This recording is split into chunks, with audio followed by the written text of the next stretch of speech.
Heavy spoilers for Clair Obscur Expedition 33 in this video. Playing Clair Obscur Expedition 33 left me with a collection of strange emotions. Having a background in video game development and focusing my body of work in Unreal Engine 4 and 5, some elements in this game were instantly recognizable to me. One of the main ones was Epic Games' metahuman characters. Metahumans is a framework that you can use for free to create photorealistic characters for your Unreal projects on the go. It gives you a really solid foundation, and it's a tool that is becoming more and more accessible to not only the AAA industry, but also AA and indie developers. Games like Off the Grid, Eric Scholm, The Stolen Dream, Immortals of Avium, and Black State, to name a few, are using this technology. Since Expedition 33 is one of the first ones to effectively use these, the consumers aren't really noticing it at all. As time goes by and more video games use this framework, I do wonder if players are probably going to become more aware of this framework, and how will their opinion evolve. Obviously, it will always depend on how these developers implement these characters. Do they make them feel unique and not like the default sort of framework? And you can definitely tell that Sandfall Interactive most likely have done that to these characters, but I still could instantly recognize them. I'm definitely not condemning Sandfall for using these characters, or any other plugin from the Unreal Engine marketplace. Because at the end of the day, those tools are there, and why the hell wouldn't you take advantage of them? That's the whole point. I just have a certain concern that in the future, if more and more video games start using this sort of framework, it will become more and more noticeable, and can potentially hinder player immersiveness. This is a feeling that I personally got, because I've worked with these metahumans quite a lot. So I'm just hoping that this stays as a developer issue only. This game reminds me heavily of Kingdom Come Deliverance 1. There is a clear vision on both of these games and teams, and they absolutely nail the core. In the case of Kingdom Come Deliverance 1 and Warhouse Studio, they wanted to create an historically and authentic medieval RPG game, and players understood that vision. Kingdom Come Deliverance 2 cemented that idea further with an evolved and polished work that deserves its place as one of the best games of this year so far. The vision of Expedition 33 is to bring that sort of magic of the 90s and early 2000s of narratively driven turn-based combat games, and they use gameplay, cinematics, music, and exploration all together to create an emotional and human experience. Does this game have issues? Sure, but the core of what matters works extremely well, and players forgive and even neglect all the mistakes and problems that it might have. This is a game about grief and death.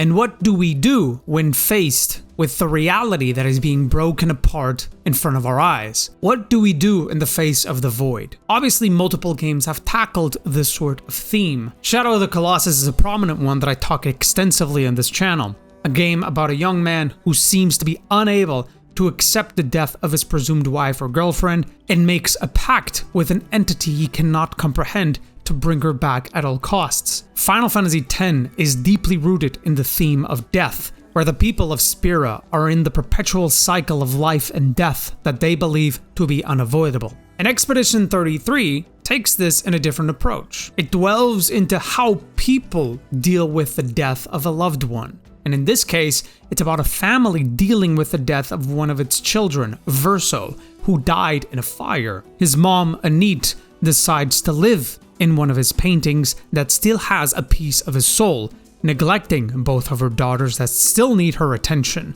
The rest of the family is now on a mission to bring her back. The story is quite simple once you actually know what is going on, but it's told in a way that keeps you constantly guessing on what exactly is going on in this fractured world, and what is its true nature. Speaking of Verso, I thought the way that he was introduced and joined the rest of the team was great, but having an emotional connection to this character was to me a little bit harder to do, especially since he's a character that is replacing a beloved character like Gustav. It's an uphill battle that Verso has. I mean, Verso is cool, he has some great moments. His conversations with Monaco are hilarious. His friendship with SKA is lovely to see, especially with a wee woo scene that has become a meme on the internet. His awkward flirting with Sael, and most importantly, his last scene, if you pick Mael's ending, is devastating to witness in my view. I do have some mixed feelings regarding Gustav's death. Gustav's skill tree has numerous skills that are locked and we never get to see what they even look like. This is most likely intended by the developers. It will be weird if Gustav only really had these 8 skill slots available. People could jump to the conclusion that he would either die or leave the party at a certain point in the story. Even though his death was very well executed, I was constantly reminded of the skill tree menu. When the scene kicked in, I thought to myself, there's no way Gustav is dying in this event. It was really hard for me to even have like an emotional connection when watching the scene of our party members burying Gustav's remains. After I chose Verso's ending and saw the credits roll, and we don't really see Gustav anymore, I was pretty shocked, I'm not gonna lie. The only time we see Gustav again is in Mael's ending, but it doesn't really count, does it? I understand as a developer like the issue here, and they really tried to tackle it, and I think at least from seeing the general public, it did work out pretty well. To me, it was kind of like a mixed bag. That's it. The rest of the characters of this group, Lune, Monaco, Eskie, and even Sael, that in my view, she feels like she's the one that is a little bit more off of the group, but all of them have an exceptional role when it comes to narrative, but also gameplay that makes them feel important and also memorable. I do think that in Act 3, all of these characters were a little bit sidelined in order to focus on the story between Renoir, Verso, and Mael, which I understand, but I would have liked to see a little bit more from these characters in the last chapter of the story. Renoir is an amazing character, by the way. He is portrayed as the antagonist for a good portion of the game, since we are facing the painted Renoir, not the real Renoir that we find out later in the story that he's the curator. But in the end, we kind of realize that everything that Renoir was doing, he is doing it for the sake of the family. And to be honest, if you ask me, I think most of the things that he says are pretty true. He absolutely adores his wife and daughters, and even he struggles with the very idea he seeks to accomplish, which is to destroy the painting that has the last portion of his own son's soul. He wants to do it for the sake of the family, for the sake of making Aline and Alicia move on from the drug that will eventually kill them both if they stay for too long. But I think Renoir kind of realizes in the end that there's not much he can do even for his own daughter. He needs to actually let her choose her fate. I do feel like Mael's overall story can be a heavy parallel to the reality of many of us right now, actually. The internet has become more than just a mere tool of information gathering. It has become a social hub, an entertainment space, the pleasure simulator, the marketplace where we do shopping, and even the place where we debate about politics of all things. It now fills our lives in a new sort of reality, and we end up neglecting our true reality. We spend so much time in front of our dopamine screens that we neglect our own lives, our own future, family, and even the community. A void begins to form, a void that becomes so unbearing to even face once again that we no longer want to even fix it. It's just easier to be in the reality that already works, where we have some sort of control, even if it's all a farce. I totally understand where Mael is coming from. In this little world, she has control and found a meaningful place with people that she loves. But at the same time, nothing here is real, and it will kill her eventually. And just like the Master of the Valley in The Last Guardian and the Queen in Ico, Mael's story is one of maintaining her reality no matter the cost. She denies her natural life course, and even to a certain extent, death itself. Mael effectively becomes a parasite. The hypocrisy of Mael is actually displayed when she erases Alicia, claiming that she only did her wish, that they owned her that much. But in her ending, she was more than willing to use Verso for an eternity to fulfill her own dream, denying him what is the natural process of any human being, death. She even does something that is just a complete abomination. We know from multiple conversations that Verso never really enjoyed painting. He always enjoyed music a lot more, and his dream was to become a musician. Knowing this, Mael, in her dream vision, decides to make this man a musician by force. Verso's biggest dream has become a living nightmare, a nightmare that will last an eternity. I adore the amount of moral ambiguity that this game offers. I really do. It absolutely is building discussions online. It makes people come together and think about very important subjects in my view. And if you ask any person about which ending is the correct one, what do they think about this whole deal of Mael and Verso, you will most likely get very different answers. And that is amazing. But if you ask me, Mael's obsession with this dream world of Lumiere, it's kind of the same as Peter Pan's obsession with Neverland. Both of them refuse to grow up. Both of them want to live in this sort of fairy tale world for eternity, where they are in control and have supernatural sort of abilities. The case of Mael is even more tragic because of this dynamic with Verso, and what she is willing to do to keep her reality intact. I do believe that at the end of the day, Verso's ending, even though it is a tragic one also, is absolutely the way to go. It is a really tough decision to make. One engulfed in counter arguments, I have no doubt about that. But I truly believe that Mael's ending is just wrong. Like, it's not good. I've only really played this game once, and one thing is for sure, this game really wants you to play this game again. Because now that you have all of this context behind you, you will see scenes in a very different light. I do want to take the chance and talk about the French movie scene, and how I think this game shares the DNA in a particular style of French filmmaking. Recent movies like Titane, Happening from 2021, and one of my favorite movies of all time, A Portrait of a Lady on Fire, these movies have a certain subtlety to them that is hard to find in other styles of filmmaking. There is a big emphasis in character body language, tone, and silence.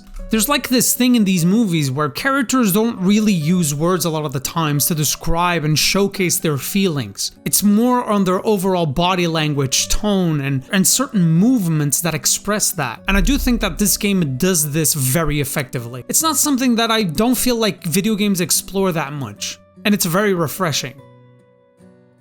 Do not underestimate the narrative work that the turn-based combat system does to a game like this.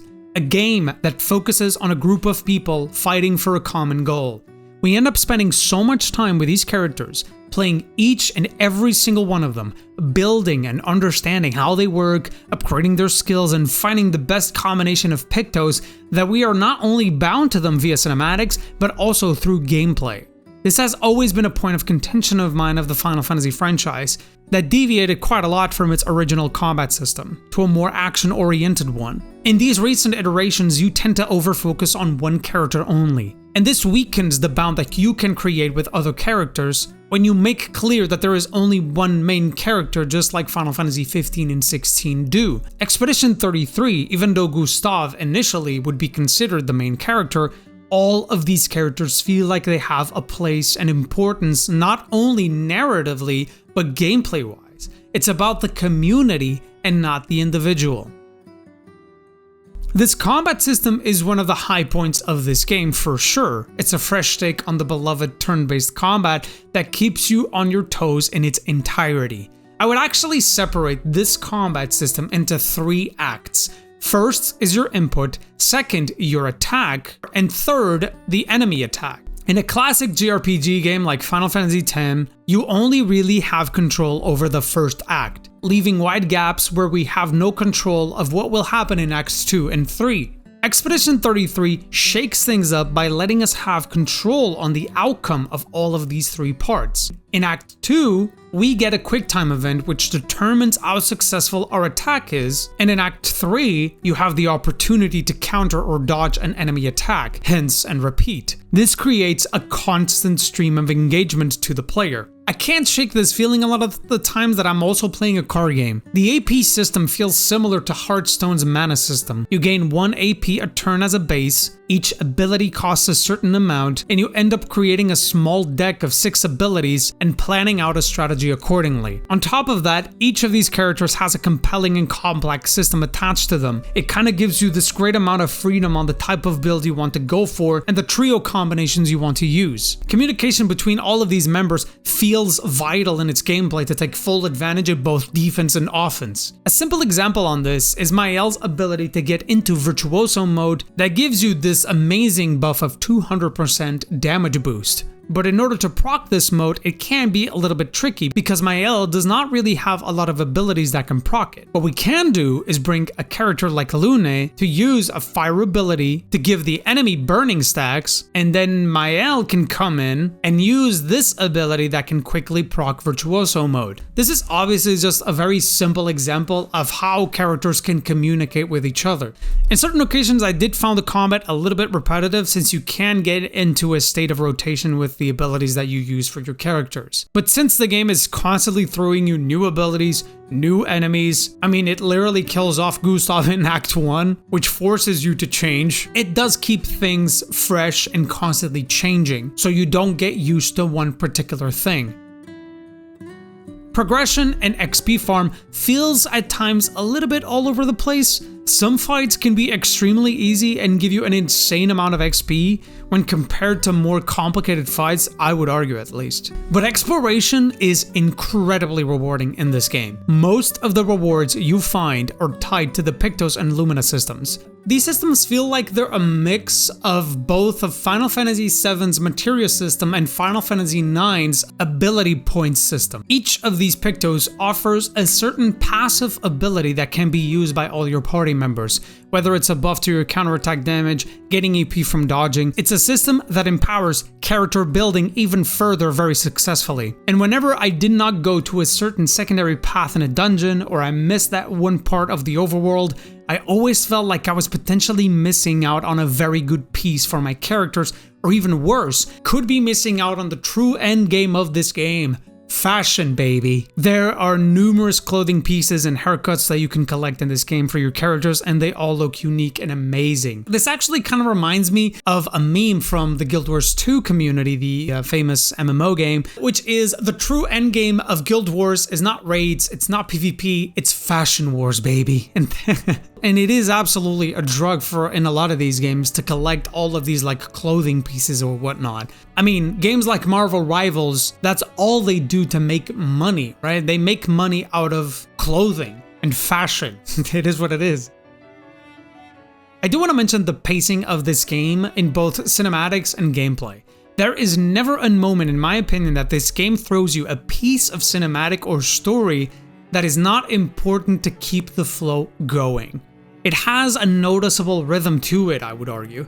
Going from overworld gameplay to cinematic to dungeon gameplay to cinematic. With this, I think each cinematic always feels like it serves a purpose. This actually reminds me heavily of the PlayStation 2 era of games, especially games like Jak and Daxter or even Ratchet & Clank. Both of these games always throw you a cinematic at the beginning and at the end of the level. And it always feels like it's giving a little reward to the player for achieving a small objective. I don't know about you guys, but this camping system reminds me heavily of Dragon Age Origins. The camp system allows you to take a moment to breathe from the rest of the game and talk to your characters and upgrade your relationships with them. Even though I understand the intention behind the relationship system, I'm not a fan of how it's being implemented here. I understand the intention, like they want to make the relationship system affect the gameplay, but I feel like there should have been a slight separation of that, because it kind of put this thing in my head that I needed to speak with these people, not because I'm interested in their overall story,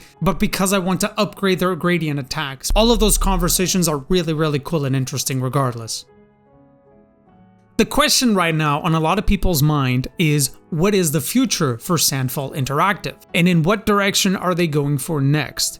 It seems pretty clear that Clair Obscur is the name of a new sort of franchise, and Expedition 33 is the name of this particular story, a story that has a beginning and a conclusive ending. We do know that in the real world, there seems to be a conflict between the painters and the writers, a conflict that we don't really know much about. Only the fact that the writers were the ones responsible for the fire that killed Verso. But that bit of world building to me feels similar to the conflict between Templars and Assassins in Assassin's Creed.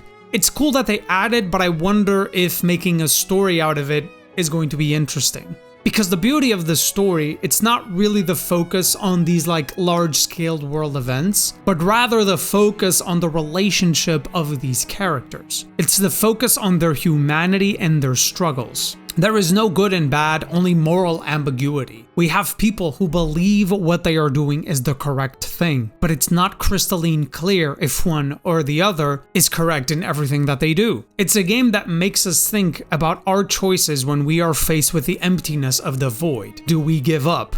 Do we keep fighting? Do we stay lost in the comfort of the Neverland? Or do we continue and face the harsh reality of an unknown path? This game is by far my game of the year right now. It brought me back to those old days when I was a kid playing Final Fantasy, and not whatever this Devil May Cry is right now. And I hope Sandfall Interactive never forgets why people adore this game. I do hope that they also do not get into the trap of selling their company to big sharks who will change and break something that works in the name of sales numbers and trends. And at the end of the day, whatever direction these guys go next, I will be very happy to see it and experience it. Thank you for watching. If by any chance you want to support the work that I do in this channel, please check my Patreon. It would mean the world to me. But yeah, that's it from me.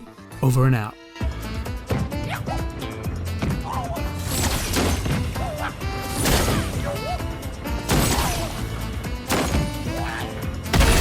This freaking minigame!